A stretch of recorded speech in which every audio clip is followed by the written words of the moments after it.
Upgrading your desktop's graphics card can often feel like navigating a minefield of compatibility issues, performance benchmarks, and budget constraints. Today, we're exploring a unique offering in the GPU market that aims to address these challenges for a specific niche of users. The AMD Radeon HD 7650A, a 1GB GDDR5 graphics card, designed specifically for certain HP EliteDesk models like the 800, 8200, and 8300G1 mini small desktop PCs. This isn't your typical retail GPU. It's an original internal discrete graphics solution by AMD tailored for HP laptops but repurposed here for desktop upgrades. What sets this card apart, first and foremost, is its direct target audience. It's engineered for users looking to enhance or replace the graphics capability of their HP desktop PCs.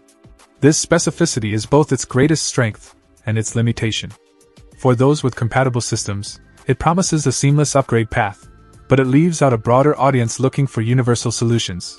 The Radeon HD 7650A slots into the MXM 3.0 tight interface, supporting Windows operating systems, which should cover the needs of most users looking to breathe. Check out the video description for updated price. And thank you for watching this video.